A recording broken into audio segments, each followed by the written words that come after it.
Bonjour et bienvenue dans notre podcast Voix de la Méditerranée.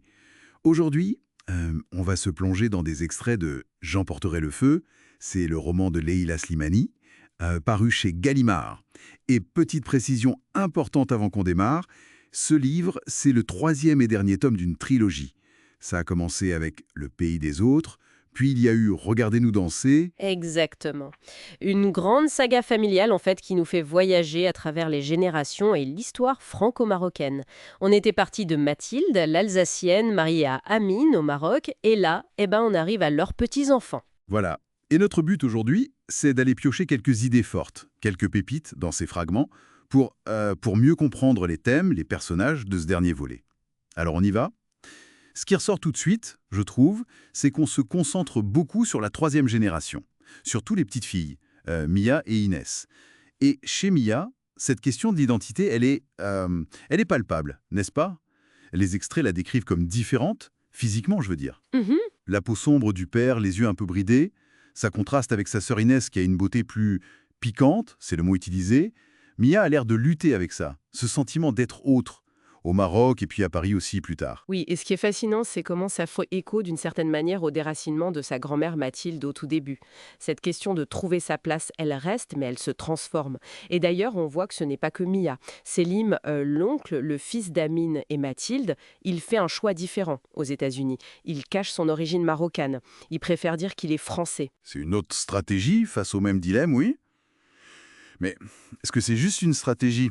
J'ai trouvé très forte cette scène où Aïcha, la mère, parle des gens comme elle. Ah oui. Et Mia, elle refuse même d'entendre, de penser ce terme. Ça montre bien la lutte intérieure, le poids du regard social, non? C'est plus qu'une simple adaptation. Tout à fait. C'est une vraie souffrance, une lutte intime contre les étiquettes qu'on essaye de lui coller. Et cette tension, on la retrouve aussi, mais de manière presque violente dans la relation entre les deux sœurs. Ah oui, alors là, entre Mia et Inès, c'est c'est explosif.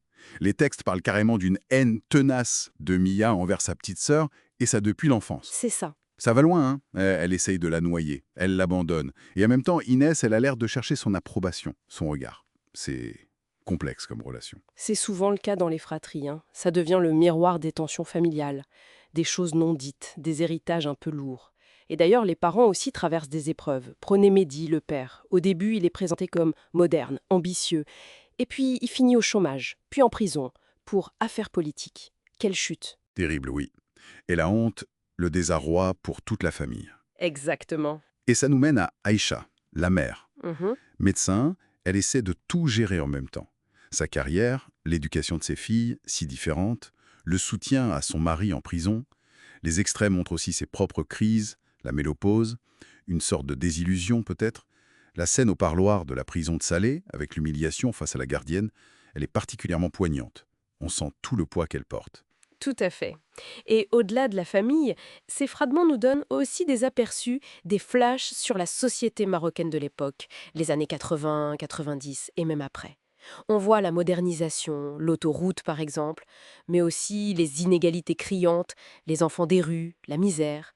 Il y a aussi le poids des traditions, une atmosphère de surveillance politique, et puis cette corruption qui semble flotter autour de l'affaire de Merdi. Oui, c'est très présent. Ce qui m'a frappé aussi, ce sont ces petites scènes du quotidien qui révèlent les préjugés. Par exemple, quand Mia tutoie l'épicier berbère à Rabat. Hmm. Ou Inès à Paris, qui après avoir bousculé un couple, doit presque surjouer la politesse. Elle se sent humiliée après, obligée de rentrer dans un moule pour éviter une réaction raciste potentielle. Oui, ce sont des touches très justes, très révélatrices. Et puis, il y a cette autre voix qui apparaît parfois, plus introspective. On se demande si c'est Mia plus âgée ou quelqu'un d'autre. Elle parle de blocage d'écriture, de perte de mémoire, d'une fatigue intense, d'isolement. C'est aussi une réflexion sur l'acte d'écrire, sur le poids du passé, des histoires qu'on porte en soi. C'est vrai, ça ajoute encore une dimension. Et tout ça, finalement, ça nous ramène peut-être au titre. C'est une citation de Cocteau. Si votre maison brûlait, qu'emporteriez-vous? J'emporterais le feu. Alors si on y pense, au-delà des objets, qu'est-ce que c'est que ce feu? La passion, la colère, la mémoire, l'identité. Qu'est-ce que cette génération, incarnée par Mia et Inès, choisit d'emporter? Ou peut-être qu'est-ce qu'elle est condamnée à emporter avec elle, loin du pays des autres de leurs grands-parents? C'est une question qui reste ouverte, je trouve. Une excellente question pour réfléchir, en effet. Merci pour votre écoute et à très bientôt pour un nouveau podcast.